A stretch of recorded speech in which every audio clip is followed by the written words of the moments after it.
নমস্কার, আমি মঞ্জু ভট্টাচার্য। আমার গল্প পাঠ আসরে আপনাকে স্বাগত জানাচ্ছি। পড়ছি বঙ্কিমচন্দ্র চট্টোপাধ্যায়ের ইন্দিরা উপন্যাসের ৬ষ্ঠ পরিচ্ছেদ। কৃষ্ণদাসবাবু কলিকাতায় কালীঘাটে পূজা দিতে আসিয়াছিলেন। ভবানীপুরে বাসা করিলেন। আমাকে জিজ্ঞাসা করিলেন, তোমার খুড়ার বাড়ি কোথায়, কলিকাতায় না ভবানীপুরে? তাহা আমি জানিতাম না। জিজ্ঞাসা করিলেন, কলিকাতায় কোন জায়গায় তাহার বাসা? তাহা আমি কিছুই জানিতাম না। আমি জানিতাম যেমন মহেশপুর একখানি গণ্ডগ্রাম, কলিকাতা তেমনই একখানি গণ্ডগ্রাম মাত্র। একজন ভদ্রলোকের নাম করিলেই লোকে বলিয়া দিবে। এখন দেখিলাম যে কলিকাতা অনন্ত অট্টালিকার সমুদ্র বিশেষ। আমার জ্ঞাতি খুড়াকে সন্ধান করিবার কোনো উপায় দেখিলাম না। কৃষ্ণদাসবাবু আমার হইয়া অনেক সন্ধান করিলেন, কিন্তু কলিকাতায় একজন সামান্য গ্রাম্য লোকের ওরূপ সন্ধান করিলে কি হইবে? কৃষ্ণদাসবাবু কালীর পূজা দিয়া কাশী যাইবেন কল্পনা ছিল। পূজা দেওয়া হইল, এক্ষণে সপরিবারে কাশী যাইবার উদ্যোগ করিতে লাগিলেন। আমি কাঁদিতে লাগিলাম। তাহার পত্নী কহিলেন, তুমি আমার কথা শোনো, এখন কাহারো বাড়িতে দাসীপনা করো। আজ সুবি আসিবার কথা আছে, তাকে বলিয়া দিব বাড়িতে তোমার চাকরানি রাখিবে। আমি শুনিয়া আছড়াইয়া পড়িয়া উচ্চস্বরে কাঁদিতে লাগিলাম। শেষে কি কপালে দাসীপনা ছিল? আমার ঠোঁট কাটিয়া রক্ত পড়িতেছিল। কৃষ্ণদাসবাবুর দয়া হইল, সন্দেহ নাই, কিন্তু তিনি বলিলেন, আমি কি করিব?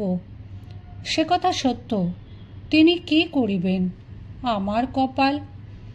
আমি একটা ঘরের ভেতর গিয়া একটা কোণে পড়িয়া কাঁদিতে লাগিলাম। সন্ধ্যার অল্প পূর্বে কৃষ্ণদাসবাবুর গিন্নি আমাকে ডাকিলেন। আমি বাহির হইয়া তাহার কাছে গেলাম। তিনি বলিলেন, এই শুভ এইছে, তুমি যদি ওদের বাড়ি ঝি থাকো তবে বলিয়া দি। ঝি থাকিব না, না খাইয়া মরিব, সে কথা তো স্থির করিয়াছি, কিন্তু এখনকার সে কথা নহে। এখন একবার শুভকে দেখিয়া লইলাম। শুভ বলিয়া আমি ভাবিয়া রাখিয়াছিলাম যে সাহেব সুবোদরের একটা কি জিনিস।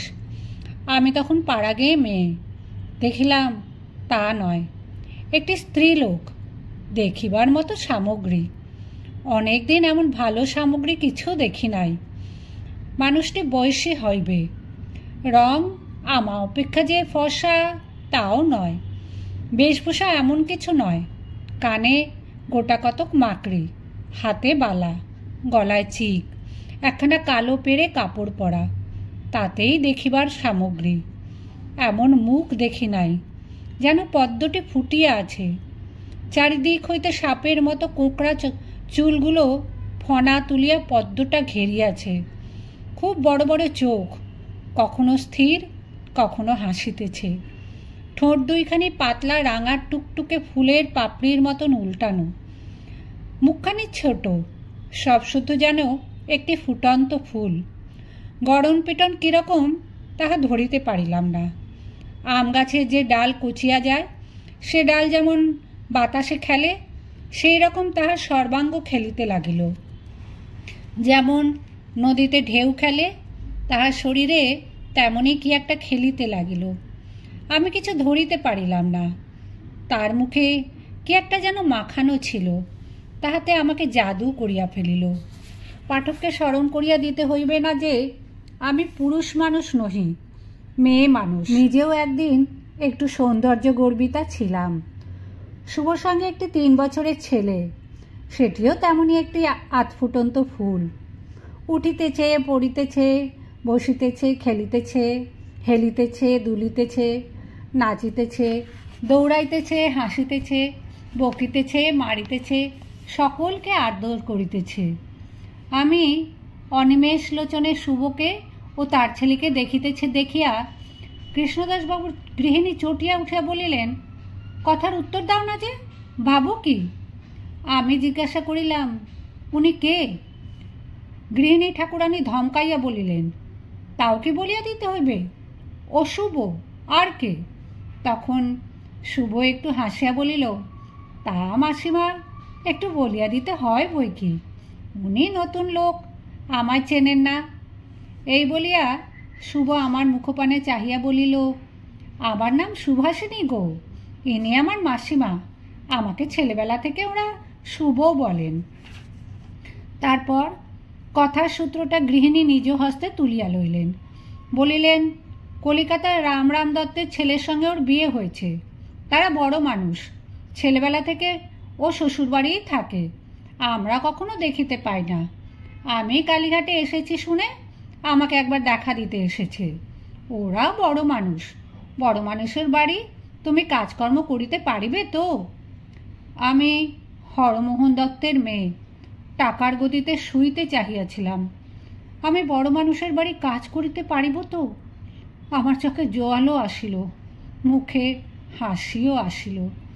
তাহার কেউ দেখিল না, সুভাষিনী দেখিল।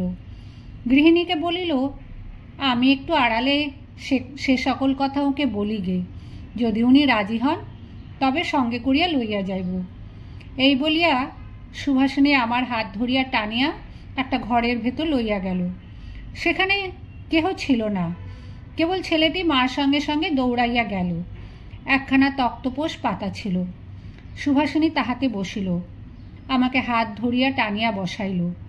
বলিল, আমার নাম না জিজ্ঞাসা করিতে বলিয়াছি, তোমার নাম কি ভাই? ভাই, যদি দাসীপনা করিতে পারি তবে ইহার কাছে পারি। মনে মনে ইহা ভাবিয়াই উত্তর করিলাম, আমার দুইটি নাম, একটি চলিত, একটি অপ্রচলিত। যেটি অপ্রচলিত তাহাই ইহাদিগকে বলিয়াছি, কাজেই আপনার কাছে এখন তাহাই বলিব। আমার নাম কুমুদিনী। ছেলে বলিল, কুনুদিনী? সুভাষিনী বলিল, আর নাম এখন নাই শুনিলাম, জাতি কায়স্থ বটে। হাসিয়া বলিলাম, আমরা কায়স্থ।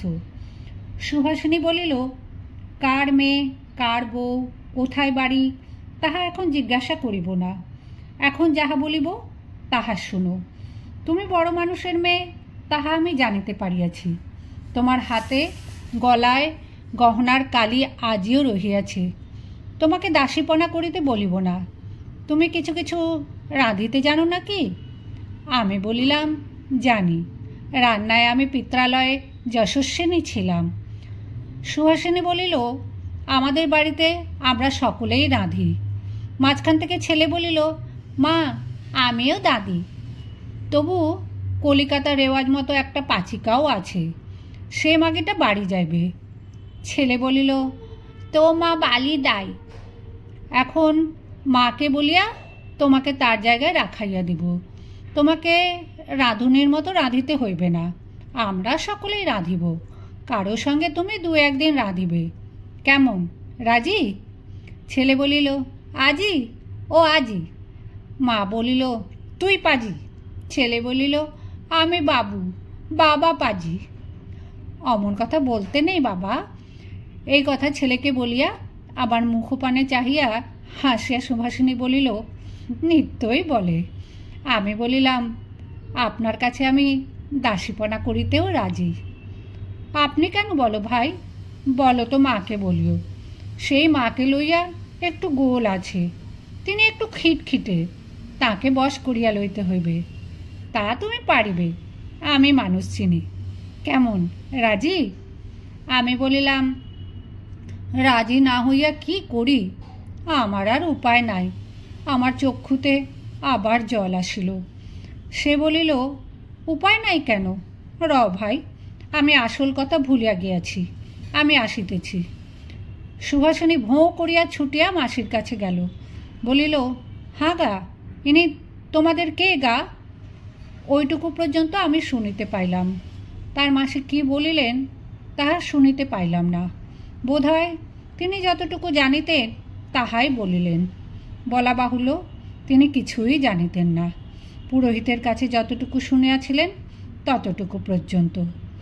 ছেলেটি এবার মার সঙ্গে যায় নাই, আমার হাত লইয়া খেলা করিতেছিল। আমি তাহার সঙ্গে কথা কহিতেছিলাম। সুভাষিনী ফিরিয়া আসিল। ছেলে বলিল, মা, আঙ্গা হাত দেখো। সুভাষিনী হাসিয়া বলিল, আমি তা অনেকক্ষণ দেখিয়াছি। আমাকে বলিল, চলো গাড়ি তৈয়ার, না যাও আমি ধরিয়া লইয়া যাইব, কিন্তু যে কথাটা বলিয়াছি মাকে বশ করিতে হইবে। সুভাষিনী আমাকে টানিয়া লইয়া গিয়া গাড়িতে তুলিল। পুরোহিত মহাশয়ের দেওয়া রাঙা পেরে কাপড় দুইখানির মধ্যে একখানি আমি পরিয়াছিলাম, আর একখানি দড়িতে শুকাইতেছিল। তাহা লইয়া যাইতে সময় দিল না। তাহার পরিবর্তে আমি সুভাষিনীর পুত্রকে কোলে লইয়া মুখচুম্বন করিতে করিতে চলিলাম।